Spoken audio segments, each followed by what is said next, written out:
Durante mucho tiempo nos acostumbramos a llamar pesadillas a todo aquello que no podemos explicar.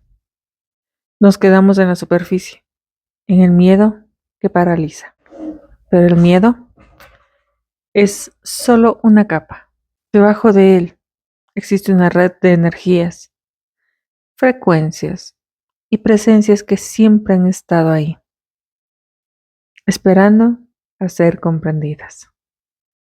Es momento de dejar de despertar en la oscuridad y empezar a ver a través de ella. Bienvenidos a Velo Disuelto. Mi nombre es Priscila y hoy vamos a empezar una nueva etapa en este canal. Así que suscríbete, dale like y comenta si tienes historias parecidas o historias paranormales que quieras contarnos. Aquí, las historias paranormales no son solamente relatos para ir a dormir o no dormir. Aquí son relatos de un mundo del cual mucha gente no es consciente y piensan que solo es locura de algunos.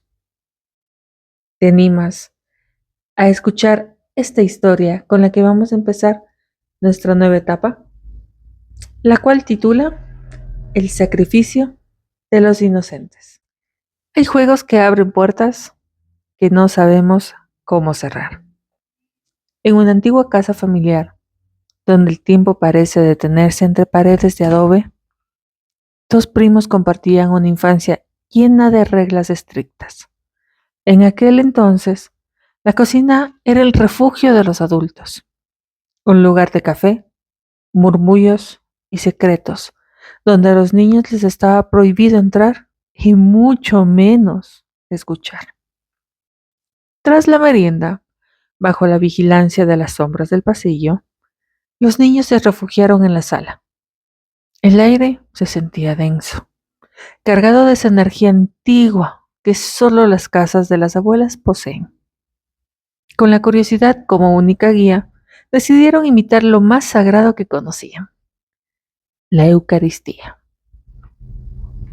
Tomaron unos aleros de plata, cuya forma recordaba extrañamente a los incensarios de una catedral. Usaron granos de mote para representar la hostia y un poco de agua como el vino sagrado.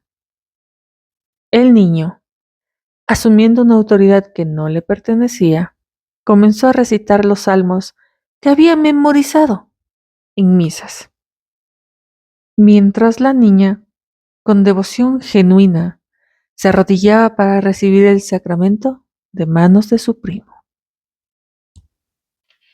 Pero en el mundo de las energías, la intención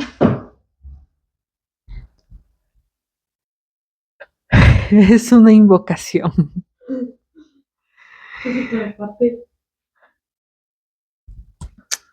Continuamos. En el preciso momento en que el grano de mote rozaba los labios de la niña, el frío se apoderó de la habitación.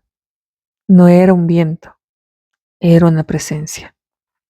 Al girar la cabeza, la atmósfera se fracturó. Sentado en uno de los muebles pesados de la sala, los observaba un individuo que no pertenecía a este plano. Era un niño de su misma estatura, pero envuelto en un silencio sepulcral. Lo más aterrador no era su presencia, sino el líquido denso y oscuro que brotaba de su cabeza, recorriendo su cuerpo hasta empapar sus pies. Una figura ensangrentada que los miraba fijamente, como si reclamara su parte en aquel ritual improvisado. El terror venció la fe. Corrieron hacia la cocina, con el corazón martillando contra las costillas y el rostro blanco como la cal. Los adultos, interrumpidos en su charla, los acribillaron a preguntas. El primo, temblando, le susurró: "No digas nada". Pero el horror era demasiado grande para guardarlo. Vimos a un niño lleno de sangre, confesó ella. La reacción fue inmediata. Los adultos corrieron a la sala, encendieron las luces y registraron cada rincón, pero solo encontraron el eco del silencio y los granos de mote esparcidos por el suelo. Es su imaginación, sentenciaron con una ligereza que tienen los mayores para ignorar lo invisible. Sin embargo, los dos sabían que habían visto. Y a partir de esa noche, el velo se rasgó para ella. Las apariciones se volvieron constantes, pero aprendió la lección más amarga de lo paranormal. Hay verdades que es mejor callar cuando nadie está dispuesto a creer.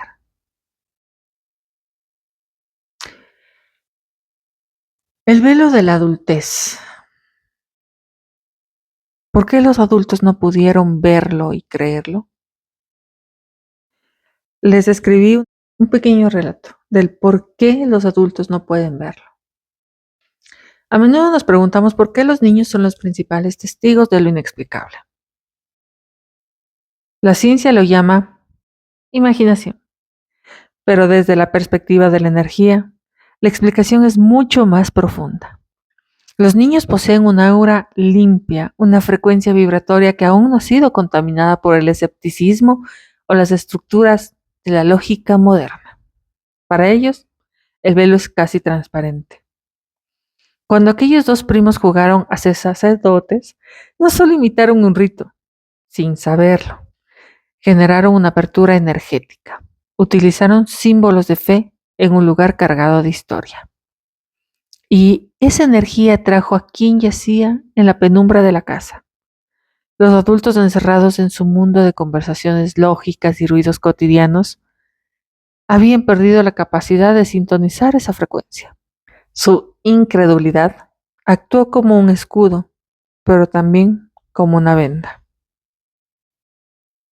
Para la niña, el silencio se convirtió en su único refugio. Aprendió que el mundo espiritual no necesita permiso para manifestarse y que a veces los secretos más pesados son aquellos que cargamos en solitario para no ser llamados locos. Aquella entidad ensangrentada nunca se fue de la sala. Simplemente los adultos dejaron de mirar y ya. ¿Y tú? ¿Qué me escuchas? ¿Estás seguro que la sombra que ves por un rabillo es solamente tu imaginación? ¿O será que tu velo también ha comenzado a disolverse? Soy velo resuelto. Y recuerda, la realidad es solo lo que tus sentidos se atreven a aceptar. Nos vemos en el próximo misterio.